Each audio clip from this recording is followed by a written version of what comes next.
Hello guys, how are you? If you ask me, I'm fine.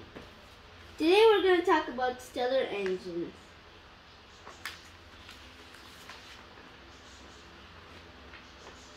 Our solar system, home sweet home. You know the solar system? Nah. 8 planets which just make up the solar system. Mercury, Venus, Earth, Mars, Jupiter, Saturn, Uranus, and Neptune. You know this, right? I guess you all do. But sometimes our solar system could be hazardous. There could be some supernova or black hole near us, and we need to escape it. We will have to build something called a stellar engine. Let's review on how these work.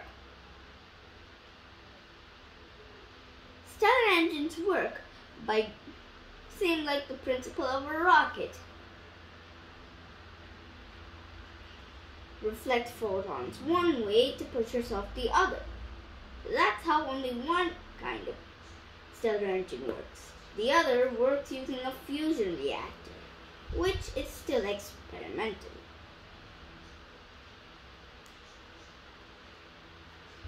Number 1, the Shkadov thruster. The Shkadov thruster is a parabola. Why not a curved mirror, you ask? Well, a curved mirror will reflect photons back to the sun, making it hotter and hotter and hotter, equally resulting into some unpleasant problems we don't want to see. We need a parabola, which is a mirror which reflects light the other direction rather than reflecting light onto you. A mirror works by reflecting the light your body emits into your eyes. But a parabola works by reflecting light away from your eyes. This way the light can create a thrust, pushing you somewhere. You don't want to burn or freeze Earth, right?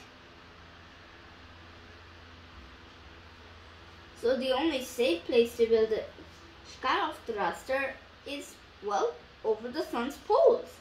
The Earth never can reach the sun's poles. It's not like the Earth's orbit is going around the sun's poles and not the sun's equator. The Earth revolves around the sun because of gravity. Let's stick to that later. 2. The Kaplan thruster. The Kaplan thruster is much faster and greater, but uses something very, very time-consuming to make. A Dyson swarm. Let's review on what a Dyson swarm is and how it works. Do you remember a Dyson sphere? I guess you don't know about a Dyson sphere. Well, a Dyson sphere is a sphere which can harvest a star's power. But this Dyson swarm heats the sun up to extreme pressure. Heats one part of the sun to extreme heat. Much like more than a fire heat. Amazing! Well, scorching amazing.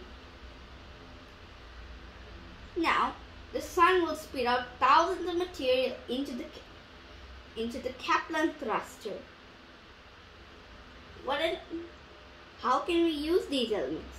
Well, there are hydrogen and helium found in the sun. You know this. I'm sure some of you don't watching this video, but, well, now you do. Some stellar engines use the sun's power to do something. And well, this one does. It's certified real physics. Real. It works on the same principle as a rocket, except using a fusion reactor. A jet of radioactive oxygen is used to push the sun. Another beam, which is actually made up of hydrogen, gets shot back at the sun since you don't want your thruster to keep falling into it. It's pretty hot and fatal. Remember that gravity thing? This gravity is the thing that pulls that object towards the sun. The helium will be used to power everything. Since then it's going to be turned into a plasma, spun round and round and round and round until it fuses. It fuses again and again, creating power. Amazing! So, today you learned about stellar engines, the Skarloff thruster, gravity, elements found in stars, and the two different types of stellar engines. Bye and see you soon!